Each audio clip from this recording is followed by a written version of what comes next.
Hai sahabat Kahal Ceria, apa kabarnya nih hari ini? Kembali lagi dengan program Kahal Ceria. Pasti semuanya sudah semangat kan buat mengikuti bimbel gratis hari ini?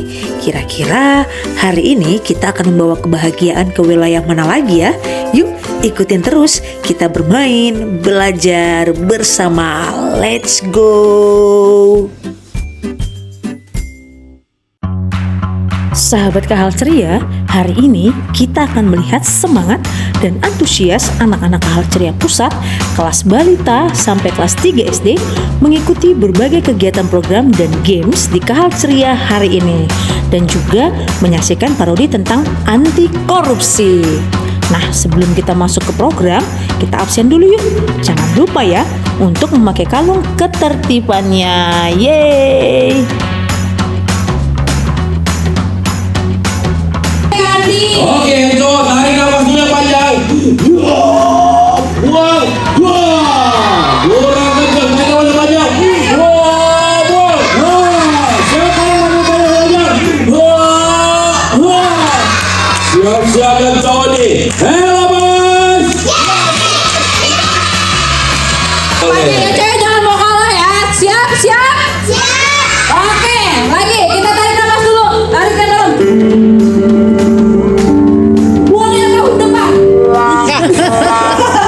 Nggak bercanda. Oke, kita berapa sih bener? Buang. Oke, siap ya. Hello girls. Siap.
Desa apa namanya?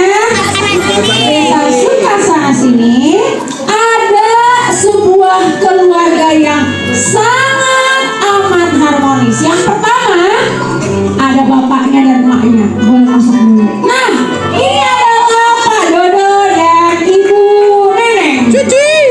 Pak Dodo dan Ibu Neneng memiliki 9 orang anak loh. Coba kita lihat, ternyata 8 orang anaknya semua adalah perempuan. Tuh, nggak boleh masuk dulu. 8 orang dulu. Dari 8 orang ini ternyata ada 1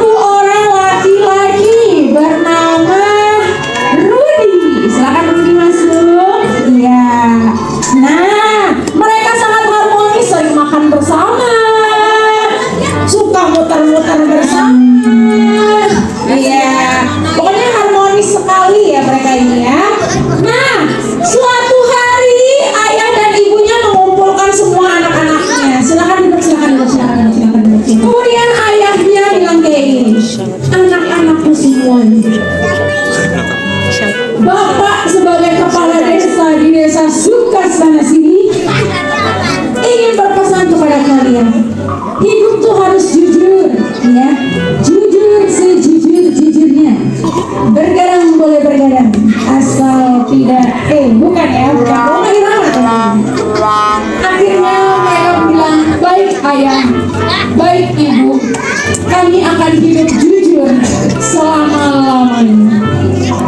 Singkat cerita, mereka pergi ke sekolah. Anak-anak pergi ke sekolah. Ayah dan ibu mulai bercengkrama satu sama lain, berbincang-bincang satu sama lain. Ayah, ibu buah sayurnya udah habis nih. Gimana sih? Kok ayah ini bisa-bisanya duit itu kemana aja? Kok kurang terus? Padahal ayah tuh udah kepala desa. Tahu gak sih? Akhirnya kata ayah, ya ampun bunda, sabar, istighfar bunda, istighfar. Nanti ayah kasih ya, sabar aja. Akhirnya mereka semua kembali ke rumah mereka masing-masing. Nah, adik-adik, tadi pesan dari ayah dan ibunya bilang anak-anaknya harus hidup apa? Nah, kita lihat ya. Suatu hari si Pak Dodol ini, Bapak Kepala Desa, masuk pergi ke kantornya. Gila, kantor saya gede banget nih ya. Bapak Kepala Desa mantap banget ya. Akhirnya duduk dan tiba-tiba dia mendapatkan seorang tamu. Tamunya adalah 3 orang ibu-ibu pedesaan. Ya, duduk. Ada apa? Apa yang bisa saya bantu? Kata salah satu anaknya, Pak, tolong Pak, KTP saya hilang Pak. Bisa nggak Bapak bantu saya untuk membuatnya instan, karena besok saya harus segera pergi ke Hong Kong dan membuat visa. Akhirnya kata bapaknya, aduh, susah sekali deh. Di DKI Jakarta ini sudah susah mau bikin cepet. Terus kata mereka, udah Pak, yang penting Bapak bantuin saya pakai cara apa aja, saya minta tolong ya Pak. Akhirnya kata Bapak Kepala Desa begini, ya udah, saya bisa bantu. Asal ada. Akhirnya Bapak Kepala Desa pun berdiri dan memberikan tanda asal ada ini nih. Nah, asal ada uang. Akhirnya kata ibunya, gak masalah Pak, pokoknya saya kasih Bapak sebanyak mungkin uang, yang penting malam ini KTP-nya sudah di rumah saya. Oke Pak? Oke guys. Akhirnya singkat cerita, mereka memberikan uang sejumlah 3 juta rupiah kepada Bapak Kepala Desa. Kata Bapak Kepala Desa, singkat sekali saya mendapatkan uang banyak. Namun di sisi satunya, ternyata anaknya yang bernama Rudi melihat dari kejauhan transaksi daripada kegiatan ini. Dia melihat dan dia berpikir bahwa, menarik sekali. Saya bisa dengan instan mendapatkan uang hanya dengan menjentikan tangan saya seperti ini. Wah, asik banget kalau seperti ini. Yaudah, saya mau cobaan di sekolah. Akhirnya singkat cerita, mereka kembali ke rumah mereka masing-masing. Kebesokan harinya, Rudi pergi ke sekolah.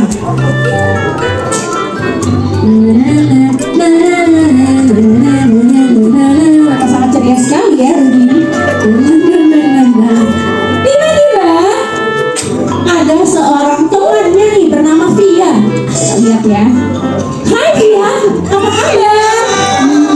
Kelihatannya kamu kayaknya lagi happy banget nih Via hari ini. Aku pengen tawarin kamu deh, hari ini aku rencana pengen ke abang-abang tukang telur yang ada di tengah-tengah situ tuh, bapak-bapak yang lagi duduk sama anak kecil. Iya, di situ saya mau beli telur di situ, telur gulung. Jauh kan? Gimana kalau misalnya kamu mau titip gak? Aku bakal beliin deh. Boleh kata si Kavia. Akhirnya dikeluarin duit, tapi setelah dikeluarin duit kata si Rudi, tapi ada ininya ya, ada kayak uang jalan gitu loh. sih? Ya kan. Ya, akhirnya dia memberikan uang. Dia memberikan uang 100.000 dan akhirnya Rudy bilang, oke, kamu tunggu aja di kelas, nanti saya kesana. Dia pergi ke tukang telur gulung. Neng, Bapak, saya mau beli telur gulung. Satunya kan 10.000. Saya punya duit 100.000 nih Pak. Tapi kebetulan teman saya nitipnya beli 10. Tapi saya beli 5 aja deh Pak. Ini ya Pak, duitnya ya Pak. Dari 50.000. Sip, makasih Pak. Telur gulung mantap. Sukses terus sama anaknya Pak. Anaknya dibawa jualan. Iya, oke. Singkat cerita, Rudy kembali ke tempatnya. Dia, ini nih, telur gulungnya. Lah, kok cuma 5? Kamu nitipnya 10? Iya nih, dia. Ternyata kata abangnya udah habis tadi telur gulungnya. Makanya aku cuma beli 5 doang. Tapi ternyata pas banget hari ini ada kenaikan harga. Jadi satu telur gulung harganya 20.000. Aduh, maaf banget ya. Bukan yang aku gimana, tapi ya aku sih jujur aja nih. Aku benar-benar jujur. Oh iya kata Pia. Oke lah kalau kayak gitu, makasih ya. Singkat cerita, kata si Rudy, yes, ternyata begini caranya aku mendapatkan uang yang berkali-kali lipat. Singkat cerita, dia kembali ke rumah. Namun kejadian yang tidak terduga terjadi. Ayah dan ibu beserta 9 orang anaknya harus mengalami kesedihan karena tiba-tiba ayahnya mengalami serangan jantung dan anak-anaknya semua harus menopang ayahnya membawa ke puskesmas. Namun ternyata tidak terselamatkan dan ayahnya meninggal di tempatnya. Mereka menangis sangat keras.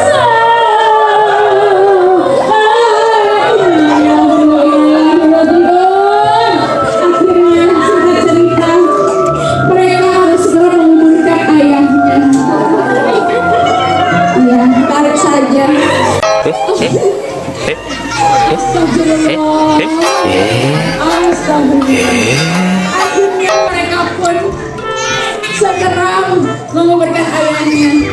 Ke-9 anaknya akhirnya harus pergi bersama dengan ibunya dan terus menyemangati ibunya. Ke-9 anak pun keluar bersama dengan ibunya. Sekalipun mereka masih sedih, tapi ibunya berkata seperti ini, anak-anakku, sekarang ibu sudah tidak memiliki suami lagi.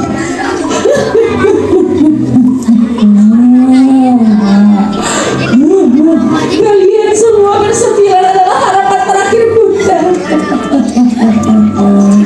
Dan sepertinya tugas kepala desa akan diberikan kepada anak laki-laki satunya yang hanya satu-satunya di sini. Namun Rudy bilang yes, alhamdulillah aku bisa mengambil banyak uang dari warga-warga ini. Alhamdulillah. Namun kata ibunya, hey, kenapa kamu yes begitu? Akhirnya tidak apa-apa. Akhirnya dengan sedih mereka harus kembali ke rumah mereka setelah melalui pemakaman daripada ayahnya. Kebesokan harinya, Rudy mulai menempati kantor pertama kali. Ternyata enak sekali menjadi kepala desa. Sepertinya aku harus mempersiapkan diriku untuk menjadi anggota DPRD. Mungkin kalau misalnya aku sudah dapat banyak duit, aku kalau ke DPRD bisa dapat lebih banyak duit lagi. Yes. Kedatangan tamu, dia mulai kedatangan 2 orang tamu. Ada 2 anak cantik yang masuk ke kantornya. Pak, assalamualaikum Pak. Saya mendengar dari banyak perbincangan orang kalau Bapak ini adalah kepala desa yang bisa diatur. Gini Pak. Saya punya proyek Pak. Kalau Bapak berhasil menggolkan saya mendapatkan proyek ini di DKI Jakarta, Bapak akan mendapatkan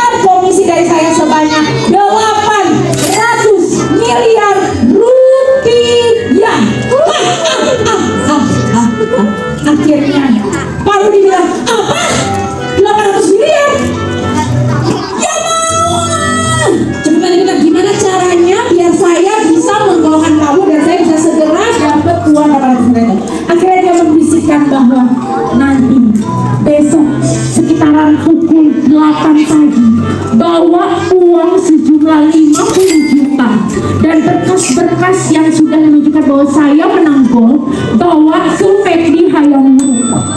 Maka nanti Bapak akan bertemu dengan saya di sana. Oke, baik kalau kayak gitu. Saya akan mempersiapkan uang senilai 50 juta dan berkas-berkas bahwa kamu sudah lolos di proyek itu. Sampai ketemu besok ya Wilda. Kita akan ketemu besok. Oh, tiba-tiba Wilda bilang kayak gini. Pak. Tapi Bapak tenang aja. Tidak akan ada polisi yang bisa melacak kita karena saya sudah memastikan saya punya banyak backingan bagus Pak. Akhirnya oke lah, sip.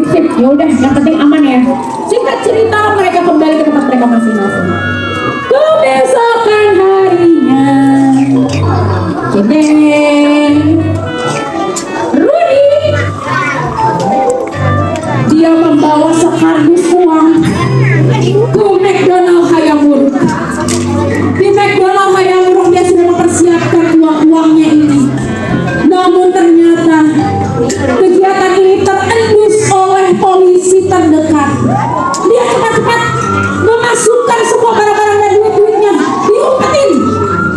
Dia bilang, aduh, kok ada WA saya katanya ketahuan nih. Ada polisi. Akhirnya polisi Yuda bertanya, permisi Pak, benar dengan Pak Rudi? Saya dari Polsek Sukasana sini. Saya mencium ada bau-bau. Tangkap tangan, saya mau menangkap tangan, ada uang senilai 50 juta katanya. Tidak ada, tidak mungkin saya nggak bawa. Oke baik, kata polisi, dan saya periksa sekarang badan Anda. Akhirnya mereka memeriksa di skanteknya, memeriksa di kakinya, memeriksa di kepalanya, apakah ada uang-uang yang terindikasi. Ternyata tidak ditemukan uangnya tuh kan. Saya udah bilang kan Pak, Bapak jangan asal nuduh-nuduh saya aja deh, ada buktinya dulu dong. Akhirnya kata mereka, baik Pak, kami mohon maaf kalau seperti itu. Mereka pun pergi, polisi-polisi pergi. Namun ternyata polisi-polisi ini bukan hanya pergi, tapi mereka mau ngumpet. Adik-adik, singkat cerita, ketika dilihat Rudy sudah aman, dia mulai membawa uang senilai 50 juta cash ini untuk bertemu dengan Wilda. Dia menelpon Wilda. Wilda, saya udah di kaki Hayamuruk nih. Saya udah di deket Harmoni deh pokoknya. Udah ibu, udah di mana nih, cepetan dong. Akhirnya singkat cerita, polisi melihat kegiatan ini dan langsung ditangkap. Anda tertangkap sudah melakukan korupsi, memberikan 50 juta beserta bekas-bekasnya. Kami dari Polsek Suka sini akan menahan kalian semua. Akhirnya mereka ikut saya ke polsek terdekat. Mereka membawa mereka ke polsek terdekat. Ternyata Ibu Yana lagi kan, namanya Ibu Neneng, keluar bersama dengan anak-anaknya, mendapatkan telepon dari polisi setempat. Halo, iya, apa? Rudy, anak saya Rudy ketangkep korupsi. Enggak Pak, dia jujur anaknya Pak. Akhirnya dia bilang, hah, masuk TV? Seriusan udah pakai baju oranye?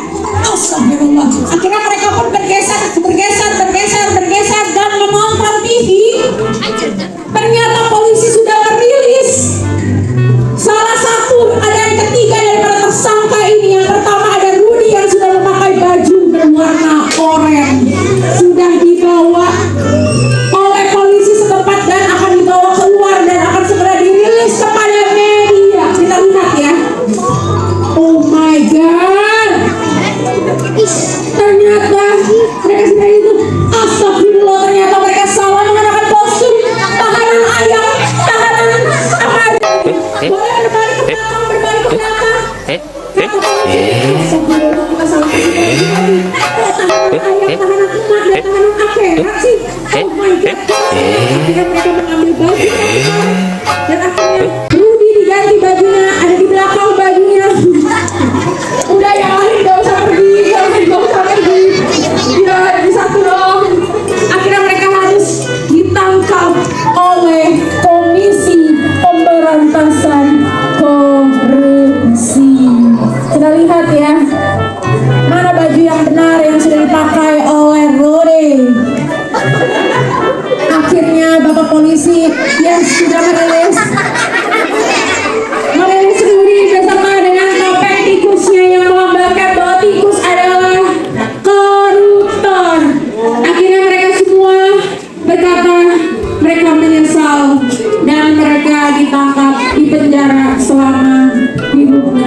mereka. Tepuk tangan dong, tepuk tangan. Yang boleh keluar, boleh keluar. Oke, tepuk tangan buat jalannya. Oke, boleh duduk, tangannya boleh duduk. Adik-adik, dari drama yang tadi kita tonton, ya, kira-kira Kak Rudi boleh Kak Rudi kesini? Kak Rudi tadi sempat dipesan oleh bapaknya harus menjadi anak yang apa jujur. Tetapi ternyata dia menjadi anak yang jujur atau tidak? Serius, emang apa sih yang dilakukan sama Kak Rudi ini? Angkat tangan yang tahu. Oke, kamu baju pink. Apa yang dilakukan sama Kak Rudi? Hah? Korupsi. Betul sekali, semua bilang korupsi. Korupsi. Makanya Kak Rudi ini dipakein baju namanya tahanan KPK. Siapa yang tahu KPK singkatan dari apa? Angkat tangan. Sini, yo Egi. Apa singkatannya? Komisi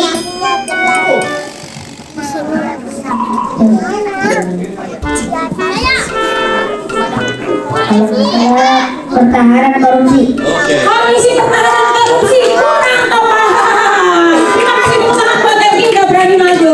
Ada yang tahu apa singkatan dari KPK? Ayo, bunda-bunda dari situ aja Bu, dari situ aja. Benar, Bunda? Oke, tepuk tangan buat Bunda, nanti akan menang ya. Kita komisi pemberantasan korupsi, bukan komisi pertahanan korupsi. Korupsinya nggak habis-habis ya kalau dipertahankan. Nah, kita lihat siapa yang suka nonton TV, ada orang pakai baju warnanya ini. Pernah lihat nggak? Pernah lihat? Oke, Karnia masih keluarin 20.000-nya kalau ada yang bisa ceritakan siapa yang pernah nonton di TV, kasus apa yang orangnya ada ditangkap KPK dan kasus korupsi apa? Pembangunan. Sudah ya, kurang masih tepat. Nah, kira-kira korupsi itu tindakan yang tepat atau tindakan yang buruk adik-adik? Karena sekarang semua tangannya begini, buruk. Jadi ingat, korupsi itu bisa dimulai dari sejak dini. Tadi Kak Rudi ada korupsi pas dia masih sekolah. Apa korupsinya tadi? Apa tindakan korupsinya tadi pas di sekolah? Kamu apa sini maju ke depan? Apa tadi korupsi yang dilakukan oleh Kak Rudi sejak kecil, sejak sekolah? Ngapain dia? Apa duitnya ngapain? Ayo, kayak gimana?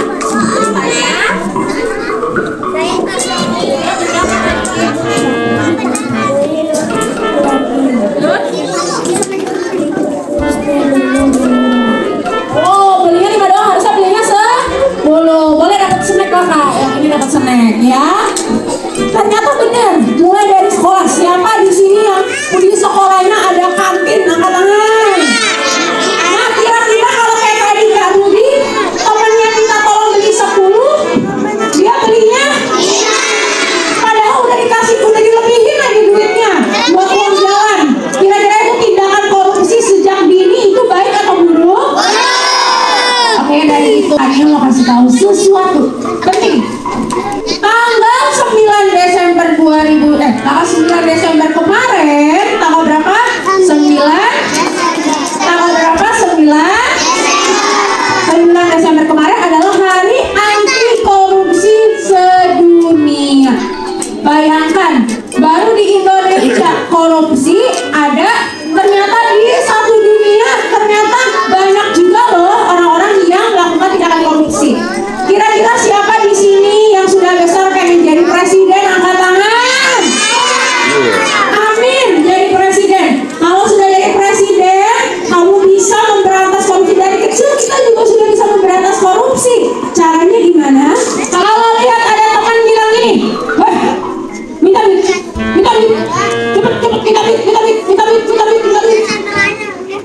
diambil duitnya, beli buat jajan. Kira-kira Tania mau tanya, siapa yang kalau lihat tindakan kayak gitu mau berani tegur temennya angkat tangan?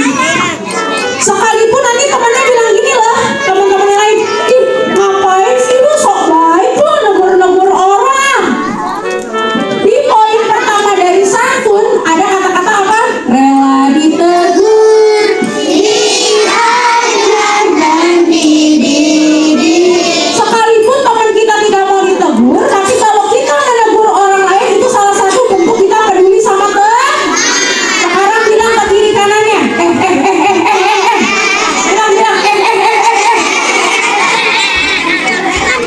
mau jadi anak santun nggak? Mau jadi anak santun nggak? Tanya. Nah, sekarang Tania mau tanya, yang mau jadi anak santun dan jujur angkat tangan. Sekarang ikutin tangannya. Saya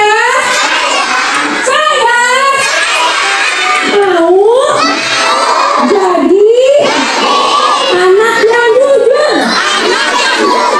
Korupsi? No way. Korupsi? No way. Mana Aryo mau lihat apakah cewek atau cowok yang lebih kencang teriaknya ya? Kita dengar baik-baik. 1, 2, 3. Korupsi? No way. Nggak mau. Bilang ke temannya kiri kanan, kita harus jujur ya. Bilang kita harus jujur ya.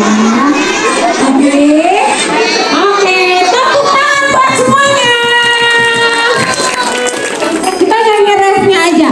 Rela ditegur, diajar dan dididik. Ayo sambil tepuk tangan. Juga menerima keterbatasan orang lain. Rela menjadi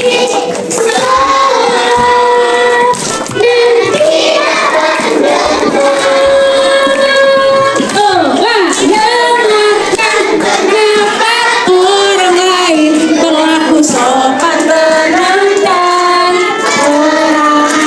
Tepuk tangan buat anak-anak santun di Kahal Ceria. Oke, terima kasih. Silakan kakak. Wah, akhirnya program kita hari ini selesai teman-teman. Terima kasih ya untuk semua semangat dan antusiasnya hari ini. Hati-hati di jalan, tetap semangat dan jangan lupa untuk tetap menjaga diri agar tidak korupsi. Terima kasih sahabat Kahal Ceria karena sudah mengikuti program bimbel gratis kita hari ini. Ikuti terus ya keseruan bimbel-bimbel gratis lainnya di daerah Jabodetabek. Dan jangan lupa untuk subscribe, like, komen, dan share sebanyak-banyaknya video ini.